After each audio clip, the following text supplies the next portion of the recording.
So while we were sanding down the stone on the handle, we had the walnut soaking in wood stabilizer. Time to take them out to dry. They're looking awesome. They're going to be great.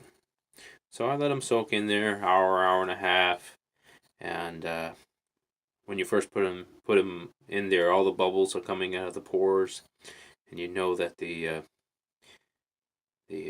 stabilizer is getting deep into that wood. So now these got to dry. I might put them out in the sunlight where they can dry a little faster, and we'll begin working on our next step. The walnut just came out of the outdoors. They're drying. Looks like they got rained on a little bit. Anyway, they're nice and dry now. And now I need to make sure they're absolutely flat, so when they glue up, they don't have any of this rocking motion or anything on the edge of the blade. So to do that, I'm going to bring up my piece of granite. If I can pick it up. Oh, man. This is bulges. Oh.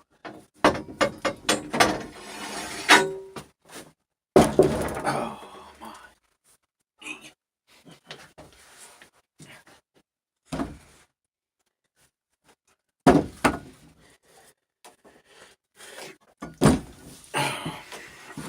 There we go. Up on the bench top.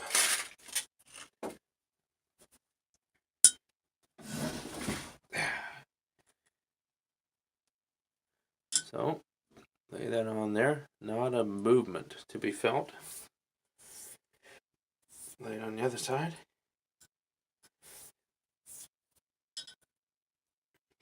No movements. Good. Now this granite top is probably flat within, I don't know. It would be hard to tell. Judging by looking at the reflection, and your eyes are extremely good at seeing imperfections and reflections.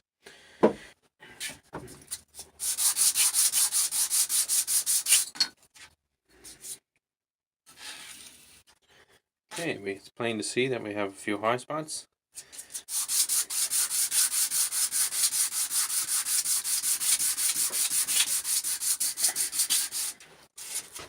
See if I can address that.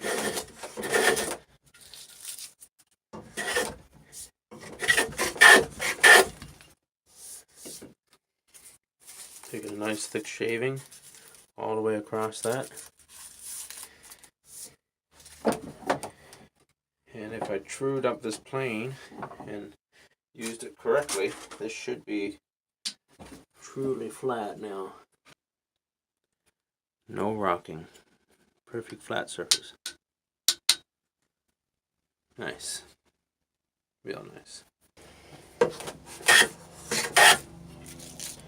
love the way we don't get much walnuts and stuff here in Newfoundland. You gotta buy it, and it's expensive. So I even appreciate seeing the shavings from walnut. Okay, that plane I remember doing, and I made sure the sole was very flat, and a shorter plane, and there we go. Perfect seamless joint.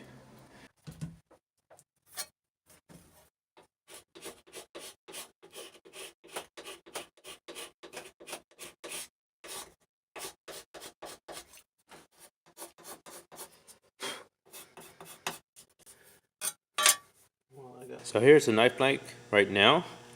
It is, the glue up looks great. You don't know until you start taking off material and see what's going on inside. But I think it looks pretty good. Just gonna hog some material off now.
This side is still a little bit thick, so I'm going to take down the pins.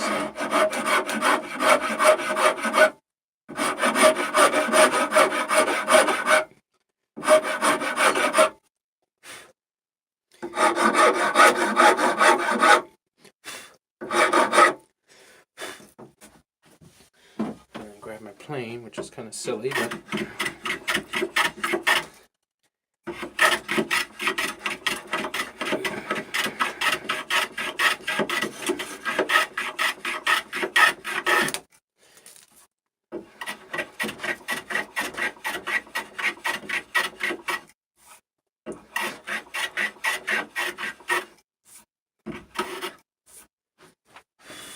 I just put in a radius.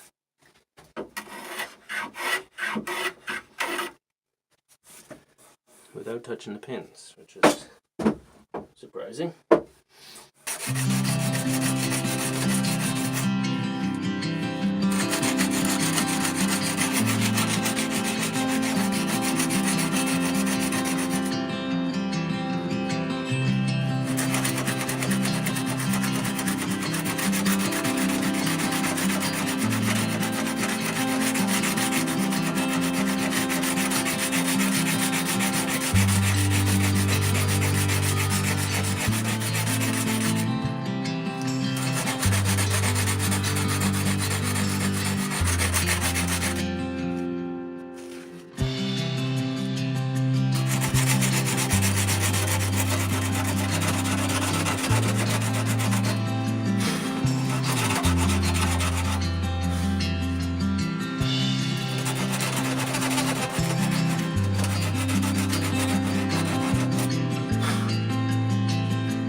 I think the rest is going to be all hand sanding.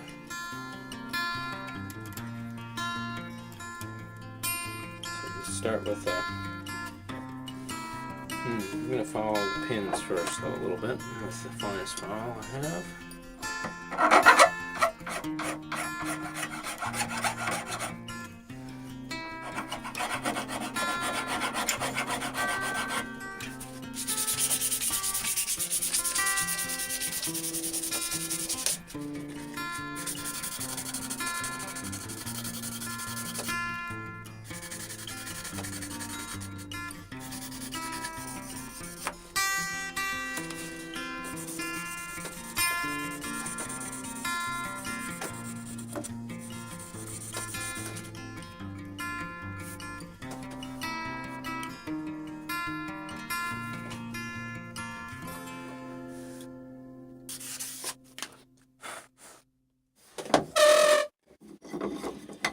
Oh, let's see if we can look real close here. I don't know if you can see it on the camera, but I see a bit of green stone dust in the pores of the wood right there. I'm gonna have to try to find a way to get that out of there. Alright guys, finished knife in hand. It's dark outside now, so I can't show you in the sunlight, so I'm having a bit of difficulty with this camera getting the colors that I want to show you. But it's pretty amazing how it turned out, in my opinion, of course. Let's see if you can see the green. That green really pops out in person. Let's wipe her down a little bit. Just oiled the handles.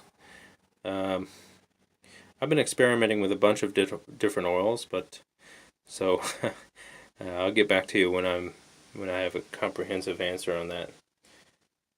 But I'm really excited about this knife. So I think you can see the serpentinite scales now, and the glue up lines are tight. I'll just show you the reflection so you can see there's no dark lines where the glue would be. There's something right there. I think there's a bit of my beeswax mixture. I can't get out of the spot there. Ah, man, it's gorgeous. Let's take a look at the back.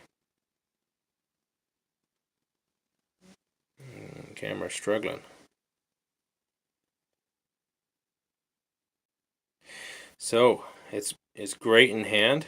My hands aren't big, but so I kind of like a knife that isn't all that big around. Maybe I should get a measurement of that for you. Just give you an idea.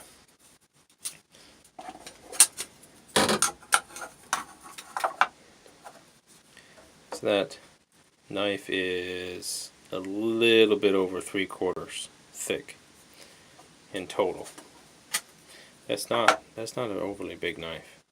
And it's not that much curvature going this way either, just a little swirl. But it's great in hand. I don't want too much of a definition here because I like holding the knife this way sometimes. I like getting my pinky around that small section there when I'm doing something, and that's just great.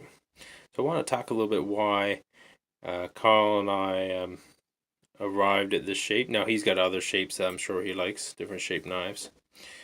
But why this is, in my opinion, one of the most perfect blade shapes. One thing, this slight drop point, it's great for not catching things. When you're working, you can adjust how deep that tip is going down into the material. Just a little rock can adjust so much of this tip and how it interacts with whatever you're cutting. Not too long, not too short. I find that I use the first inch of my blade an awful lot, and I use the inch and a half by the heel an awful lot.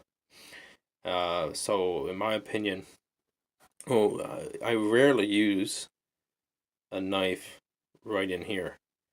So even a long knife, I've had pretty long knives over the years, and don't use this bit right here. So what do you need a long knife for? I don't know, unless there's an actual purpose for it. If you were batoning and stuff like that, I think, yeah, okay, a long knife would have an application. But here in Newfoundland, I don't go in the woods without an axe, unless I'm just walking around not intending to do anything. And then I probably still have an axe with me. So batoning is not something that I do. It's just the kind of fires you have in Newfoundland, unless it's middle of summer, you need some big wood, and which means you want an axe. That color is really coming out there now. Yeah, so I like this blade length. Let's get a length on that for you. So from shoulder of the handle comes to 3 3/4. My door blew open. From shoulder of blade comes to 3 1/2, which is almost about the same as a buck 110, which is also one of my favorite knives.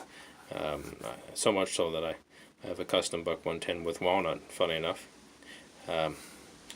So I'm sticking to my tradition of brass and walnut.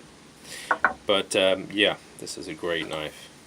Another great making property of a knife is the grind. I know when Carl gave this to me, he mentioned how perfect the grind was on this knife. Very hard to get into a picture, into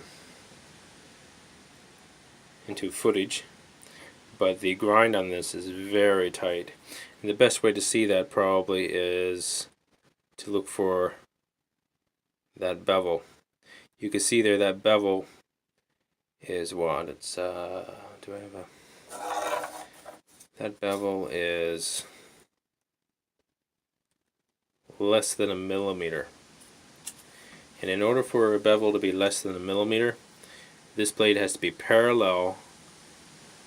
Both sides of the grind have to be equal and parallel, not parallel, but symmetrical, and very, very thin at the edge.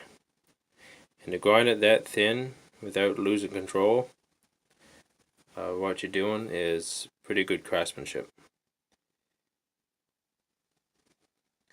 And to have it ground that thin and not have any warping of the blade is not an easy task either. That's pretty good craftsmanship too. That's dead straight. I haven't done much heat treating, but I've had a blade warp on me a little bit. Just differential heating as you're going down into the quench liquid, whatever you're using, can warp a blade if the blade is ground too thin. So I think he was really pushing the limits on making this knife, and he got away with it, and it turned out to be a beautiful grind on this knife. Another thing is the spine on this is nice and sharp. Actually, I got my ferro rod here from my loyal Light My Fire Mora, which is in my woods bag all the time because it's an all-in-one knife if you're in trouble. But the spine is left nice and sharp. Oop. Don't want to light any fires in here. But yeah, so fully functional on the spine. What can I say? It touches all the bases for me. But I am looking forward to testing it out. So in the next couple years, I'll probably do some updates on this knife. Specifically, how a stone liner or even a stone handle holds up under use in the woods. That's something I'd like to know. Specifically, it kind of depends on the user. I know Some people throw it on the ground between uses if they're doing something. Other people put it right back in their sheath. So I know it depends on the user. Just look at that glue joint. I'm pretty proud of that. I think I was successful in keeping the stone dust out of the wood, which is what I was worried about. But I stopped almost between every sanding grit and sealed this wood with wood stabilizer and cyanoacrylate glue to try to seal in those pores and keep cross contamination of colors here. But anyway, I didn't show that in the video because that would make the video hours long. But a post explanation of how that worked. So join me next time to see the sheath. I hope this is not the only knife I make, but if it is, I'll be proud to use it every day, I'm sure. See you next time.